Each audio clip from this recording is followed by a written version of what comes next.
أعوذ بالله من الشيطان الرجيم بسم الله الرحمن الرحيم نحمده ونصلي على رسول الكريم. Благодарност му припаѓа на Аллах Джелешануху. Салават и селам испрачаме на Мухаммед салаллаху алейхи ва селем, на неговата фамилија, на неговите асхаби, на сите оние кои го следат све до судниот ден. Аллахуме амин. Денес ќе зборуваме за како да истраеме во правење добри дела и после Рамазан. Една од основните одлики на вистинскиот верник е да биде истраен во одржување и зачувување на стекнатите животни начела. Обврската на муслиманот е да биде роб на Севишниот Аллах во неговите зборови, дела, движења, мирувања и во сите животни состојби. Всушност, послушноста спрема Аллах Джелешануху, робувањето на Аллах за верникот се како вода за рибата и како воздухот за човекот. И затоа не може да се замисли вистински живот ако се нема искрена и постојана вера и ако се нема добри дела. Искрена и постојана вера се очитува во истрајноста на верникот на Аллаховиот пат, извршување на неговите наредби, избегнување на неговите забрани. Затоа после Рамазан обично се наметнува темата за истрајноста во времето со оглед на тоа денес се помалку муслимани се држат за ова особина. Од тука и потребата за повеќе потенцирање на ова прашање е неопходна и доста важна. На почеток да видиме како го дефинирале поимот истрајност нашите претходни генерации. Омер радијаллаху анху рекол: истрајност е да бидеш постојан во наредување на добро и возвраќање од зло, и да не бидеш колеблив како лисица. Осман радијаллаху анху рекол: истрајност значи искрено правење на дело во име на Аллах Джелешануху. Истрајност во вера значи истрајност во извршување на Аллаховите должности. Како што гледаме, истрајноста на правиот пат е општ збор преку кој реално и преку Аллахова помош се стекнува искреност и опрост. Затоа Аллаховиот пејгамбер алейхиссалам вели: најсакано дело кај Аллах Джелешануху е она кое трајно се прави, па дури и да е мало.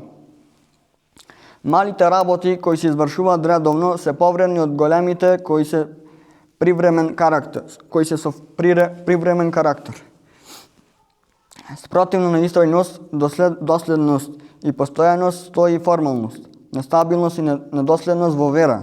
Па така оној кој се ангажира само во месец Рамазан или само на Бајрам доаѓа или само на џума, доволно зборува дека неговото верување и делување е чиста формалност. Зашто верата и незината суштина не можат да се сватат преку сезонско работење.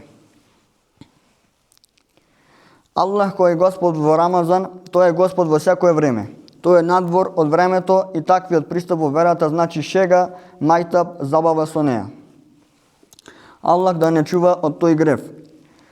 Возвишениот Аллах Джелешануху бара од нас и се додека си жив на својот Господар клањај му се.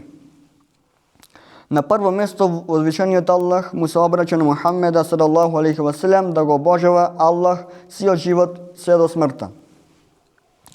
Ова го потврдил и самиот Аллахов пратеник салаллаху алейхи ва селем кога рекол: мене не ми е објавено да собирам богатство и да бидам трговец, меѓутоа мене ми е објавено да го славам со благодарност својот Господар и да бидам од оние кои чинат сежде и да го обожавам се додека не ми дојде смртта. Како што истото ова значење возвишениот Аллах му го наредува на Иса алейхиссалам: и ми порачал намаз и зечат да извршувам се додека сум жив.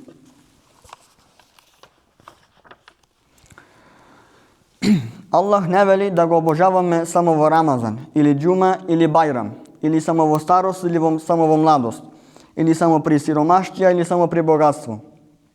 Аллаховото задоволство и награда не се постигнува со ибадет, со само еден месец во годината, која има 12 месеци, ниту само со еден ден во неделата во која има 7 дена, или туку целиот живот. Тука се бара од нас доследност и непоколебливост. Оној муслиман кому Аллах му овозможил да биде послушен во Рамазан, потребно е да продолжи со својата послушност и после Рамазан. Рамазанот за нас беше како струја која полнеше нашата батерија. Таа батерија се вика иман, верување. Колку сме наполниле таа батерија, толку ќе држи светлина. Оној кој ја наполнил малку таа, само малку ќе му дава светлина. После Рамазан, некому само еден ден, некому една недела, некому еден месец, а многу ретко некому цела година. Нашите претходници велеле дека постот на оној што му е примен се огледа во неговата истрајност и постојаност после Рамазан, бидејќи едно добро дело човека го води кон друго добро дело. Едно лошо дело го води човека кон друго лошо дело. Затоа немој да бидеш врзан со Аллах само во Рамазан, ниту со Куран само во Рамазан, а потоа да го оставиш во витрина, во регал. Не ти доликува да одиш во џамија само во Рамазан, а потоа да прекинеш се до следниот Рамазан. Кој го обожавал Рамазанот поминал и заминал, а кој го обожавал на Аллах, па тој е жив и никогаш не умира. Пејгамбер салаллаху алейхи ва селем често пати правел дова: О ти кој управуваш со срцата, зацврсти го моето срце во твојата вера. Истовремено тоа е куранска дова на правите верници. Господару наш, немо да им дозволиш на срцата наши да скршнат, кога веќе си им го укажал правиот пат и подари ние својата милост. Ти си навистина оној кој многу дарува.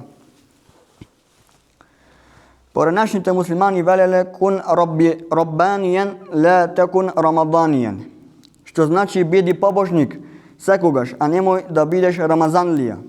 Во нашиот јазик се губи римата, но значењето останува. Роббани, а не рамадани, биди вистински побожник, а не сезонски рамазанлија, кој Аллах и неговата вера ги познава само во Рамазан, а потоа ги заборава. Биди побожен и послушен во секој месец.